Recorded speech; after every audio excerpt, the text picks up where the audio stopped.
One of the hardest transitions I see people trying to make is moving from a sales pro to a sales leader. The same skills that made you effective as a sales professional aren't always the same skills that make you be an effective sales leader. Through my decade of experience leading sales teams, I'm going to give you the tools that you can use to increase your effectiveness as a leader and lead to millions of dollars in commissions. Let's dive in. My name is Ryan. Welcome to the Street Leadership Channel, where we empower leaders to overcome adversity, increase their revenue, and scale their business. The first thing that's going to help you transition from being a sales pro to a sales leader is understanding that it no longer just revolves around you. You know, in sales, we're paid commission for the sales that we go out and close. And so we're conditioned from the time we start to really be laser focused, go into the field and make sure that we're getting results. Unfortunately, that doesn't always translate to being effective as a leader, because it's not just about you and the results that you get.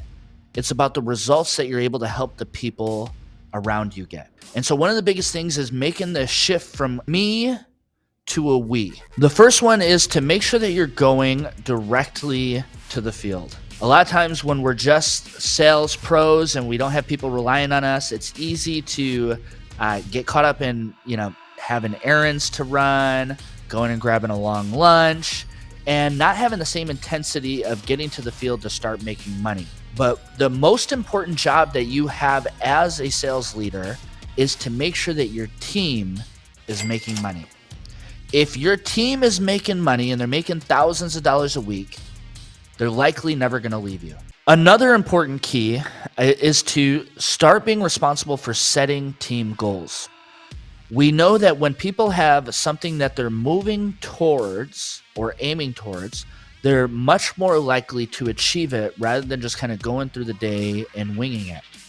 So one of the things that you can do as a sales leader is to get your team rallied around a common goal. Whether it's getting a certain amount of sales between or a certain amount of appointments set, whatever it is for your industry, getting everyone on the same page and on board with whatever the team goal is going to get everybody driving in the same direction. When nobody knows what the outcome is or what the goal is, you're going to end up in chaos. What you're shooting for and what they're shooting for may be two completely different things. So you want to make sure that you're setting a team goal that your team can rally around, and that way you can get them bought into what your vision and your goal is. The next one is to make sure that you are being an example of the system. When you're first getting started, especially in sales, it can be really hard to get people bought into the systems that are already in place. I like to use door-to-door sales because that's my background. And one of the things that we always tell people when they first get started is they need to knock a 60 to an 80 house section and shoot to go through it 3 times.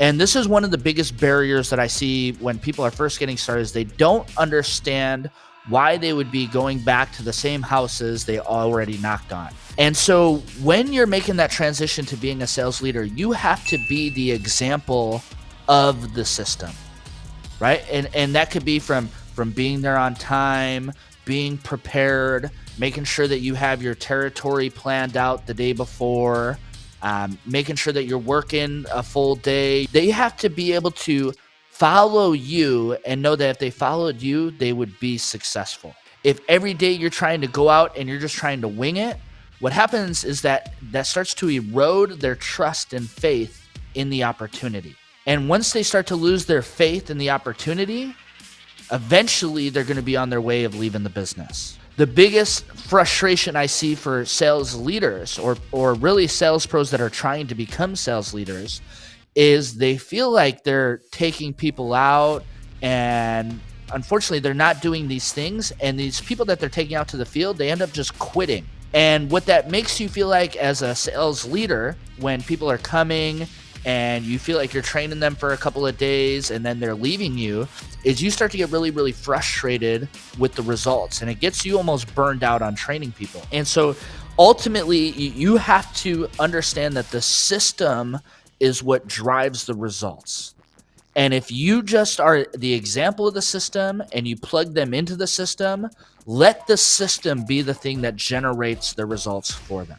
But if every single day you're trying to wing it and you're trying to be the magic and you're trying to, plan this magical territory and, have just these home run type of days, eventually you're going to get caught to where that doesn't work out. And when that happens, you have to have your system to be able to rely on. The biggest thing that you have to understand as a sales leader rather than just a sales pro is it's all about setting your team up for success. Generally as a sales leader, you're making an override or a commission on whatever your team is selling.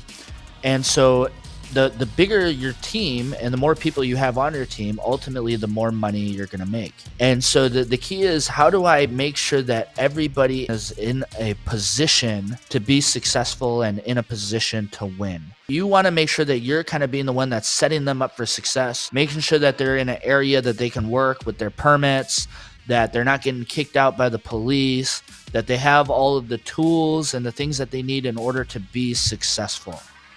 It's, for example, like I said, I always go to door-to-door sales because that's what I've done for 12 years, is, making sure that people have ponchos if it's raining, so that way they can work in the rain. Making sure that they have headlamps when it starts to get dark outside at 4 o'clock. Making sure that my team had portable chargers on them in case their phone or their tablets start to go dead. In the summertime, I would keep coolers full of waters and snacks, and I would literally drive around and drop off a water bottle and a bag of chips just to keep them from having to go and spend 30 minutes or an hour at a gas station or at a restaurant. All of those things are examples of setting your team up to win. The more that you're able to help your team maximize their efficiency, ultimately the more money you're going to make, the more money that they're going to make. And that's the key to being able to not just train people, but being able to retain your sales team. Because you don't want to be the person that's spinning their wheels, training people over and over again, and people are quitting and having a revolving door business. You want to make sure that the people that you're training and investing your time with are going to stick around. And that comes from making sure that they're in a position to be successful. And ultimately, to really be an effective sales leader, it really just comes down to you being prepared for that role. Proper preparation prevents piss poor performance. And once again, people are relying on you. They're betting their life on you. They're betting their family's life on you, that this opportunity will be able to bring them to a better place in their life. So don't take that lightly, and make sure that you're doing everything you need to do in order to make sure that your people are set up to win. And if your people are winning, you're ultimately going to win. So that's why I've created all of these videos to help you be a more effective salesperson, a more effective sales leader. I want to be able to mentor you the same way that Tony Robbins has mentored me, because I truly believe that sales and door-to-door sales can absolutely change your life the same way that it's changed mine. So go ahead and watch the next video, and I'll see you there.